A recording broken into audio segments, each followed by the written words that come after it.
তাপদাহে জয়পুরহাটে জীবন রক্ষাকারী ঔষধ সংরক্ষণ নিয়ে সংকট দেখা দিয়েছে। ঔষধ সংরক্ষণের জন্য আদর্শ তাপমাত্রা 30 ডিগ্রি সেলসিয়াস ধরা হলেও বেশ কিছুদিন ধরে জেলার তাপমাত্রা 32 থেকে 39 ডিগ্রিতে ওঠানামা করছে। এই অবস্থায় বেশি তাপমাত্রার কারণে ওষুধের গুণগত মান ও কার্যকারিতা নষ্ট হতে পারে বলে সতর্ক করছে সংশ্লিষ্টরা।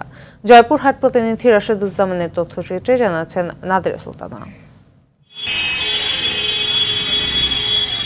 জয়পুরহাটে প্রায় 2000 নিবন্ধিত ফার্মেসির বেশিরভাগ ঔষধ 30 ডিগ্রি সেলসিয়াস তাপমাত্রায় সংরক্ষণযোগ্য। তাপমাত্রার কিছুটা এদিক ওদিক হলেই নষ্ট হয় কার্যকারিতা, কিন্তু তীব্র গরমে জেলার তাপমাত্রা 39 ডিগ্রি সেলসিয়াস অতিক্রম করেছে।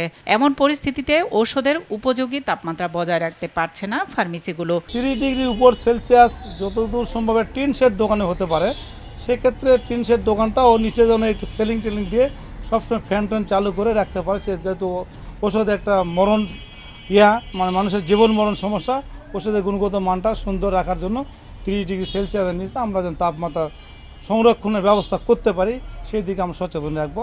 সানবিট সব দিবে সামাল। সানবিট ম্যাজিক প্রেস ডিশওয়াশিং এর মাথা ঘোরানোর সলিউশন। এই দোকান ঘরে একটু আবহাওয়া ভালো এবং দোকান ঘর খুব ঠান্ডা। আমাদের ঔষধ নির্দিষ্ট তাপমাত্রায় রাখতে হয়, তবে এখনও সরকারি কোনো নির্দেশনা আসেনি। সেই হিসাবে সেইভাবে যেগুলো র্যাকে রাখার ঔষধ সেগুলো র্যাকে রাখি, যেগুলো ফ্রিজে রাখার ঔষধ সেগুলা ফ্রিজে রাখি। রুম টেম্পারেচার একটা থার্মোমিটার পাওয়া যায়, তার মাধ্যমে ওষুধগুলো নির্দিষ্ট তাপমাত্রায় সংরক্ষণ করতে হবে। আর যখন এই ধরনের কোনো প্রবলেম ফেস করব, আমাদের এখানে ওষুধ তত্ত্বাবধায়ক আছেন এবং এখানে যে স্বাস্থ্য মন্ত্রণালয়ের যে নির্দেশনা আছে, প্রয়োজনে আমরা তাদের সহযোগিতায় আমরা কিভাবে এই টেম্পারেচারের মাধ্যমে ওষুধগুলো সংরক্ষণ করতে পারবো এবং ওনার কাছ থেকে যথাযথ পরামর্শ এবং পদক্ষেপের মাধ্যমে আমাদের প্রত্যেককেই ওষুধগুলো সংরক্ষণ করা উচিত। এদিকে নির্দিষ্ট নির্দেশনায় ঔষধ সংরক্ষণ না করলে ঝুঁকি আছে বলে জানালেন রসায়নের এই শিক্ষক। বাংলাদেশে যত্রতত্র ওষুধের দোকান হওয়ার কারণে ঔষধের গুণগত মান ঠিক রাখার জন্য যে তাপমাত্রা রাখা উচিত সেই তাপমাত্রায় থাকছে না।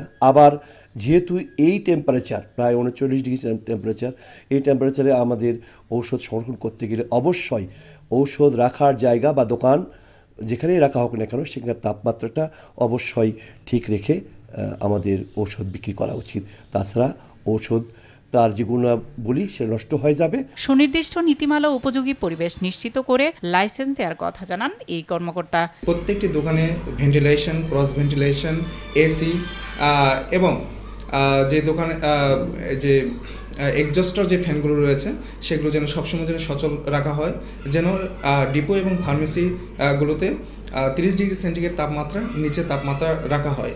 এ নিয়ে আমরা ওষুধ প্রশাসন জয়পুরহাট সর্বদা সচেষ্ট রয়েছি। বিশেষ করে যেসব সেন্সিটিভ ওষুধ যেমন কিছু অ্যান্টিবায়োটিক জাতীয় বা এই ওষুধগুলো যে রাখা হয়েছে, আমরা বলেছি যে সেগুলো যেন যতদূর সম্ভব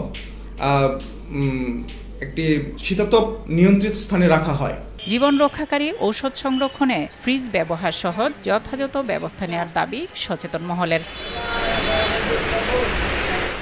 নাদিরা সুলতানা, RTV।